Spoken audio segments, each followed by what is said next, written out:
directed by Victoria Mahoney, just dropped on Netflix July 2nd. So if you're looking at checking the movie out after my review, you can see it exclusively there. For those of you that haven't seen it yet, The Old Guard 2 picks up with Andy and her immortal warriors as they face a new and formidable threat. This time they're not just dealing with the typical bad guys, but also a resurfacing long-lost immortal named Discord, who has a vendetta against them and also humanity itself, complicating their mission to safeguarding the world. The first Old Guard impressed me with its unique premise and compelling characters, so naturally I was pretty hyped to see The Old Guard 2. Unfortunately, with this sequel, let's just say it left a lot to be desired. I'll be going over the story, the action, the performances, and what I hope for the future for this franchise. Let's start with the biggest letdown, the story. From the get-go, The Old Guard 2 felt rushed and frankly underdeveloped. It genuinely felt like the script was just thrown together with the sole purpose of just pushing out another sequel, rather than creating a meaningful continuation of the narrative. It lacked the depth and thought that made the first one so engaging, and this underdevelopment really impacted how the characters were used. I love these characters, Andy, Niall, Booker, Joe, Nikki, but they all felt underutilized. There's so much potential with their immortality and centuries of experience, but it just wasn't explored in a compelling way. Spoiler alert, I'm about to talk about something that really bothered me with what I saw. If you don't want to see this, fast forward about 30 seconds. And speaking of underdevelopment, let's talk about that ending. Wow, a frustrating cliffhanger. Because the story was so weak throughout, it didn't leave me excited for a third installment. It just left me more frustrated. It felt unearned and manipulative rather than a genuine hook. Despite all that, I'll be there for The Old Guard 3, if it gets made. That's how much I like the core concept and characters, even though this execution was disappointing. Moving on to the action, and this is another significant area of disappointment. The action and fight sequences, for the most part, felt low energy.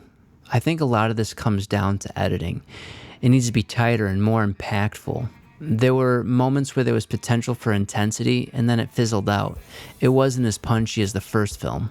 A prime example of this was the fight scene towards the end between Andy and Discord. It should have been an epic showdown, and it just wasn't. It felt uninspired, almost like an afterthought. Another clear sign that not enough planning and thought had been put into these pivotal moments. However, I do want to highlight one creative moment that stood out. I really liked how time elapsed when we followed Charlize through an alleyway. That was a really clever and visually interesting choice, and I wish that there were more moments of that level of creativity. Despite the shortcomings of the script, I do want to give credit where credit is due for some of the performances. Charlize Theron as Andy was, once again, really good. She brings a gravitas and weariness to the role that grounds the character, even when the surrounding story is lacking.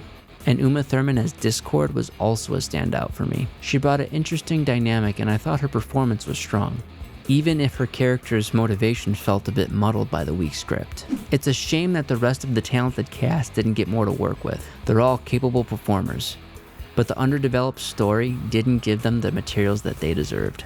To sum it up, The Old Guard 2 was an overwhelmingly underwhelmingly experience.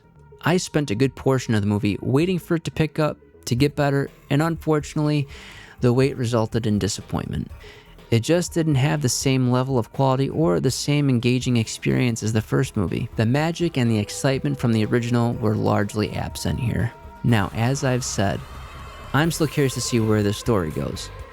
If The Old Guard 3 does get greenlit, I sincerely hope that the production team takes all this feedback into consideration. There are good elements within this franchise. The core concept, the characters themselves, they just need to be better utilized.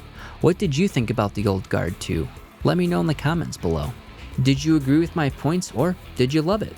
If you've enjoyed this review, please subscribe to Silver Screen Synergy and ring that notification bell so you never miss out on our next cinematic adventure. Thank you for watching. I'm Wayne. I'll see you next time.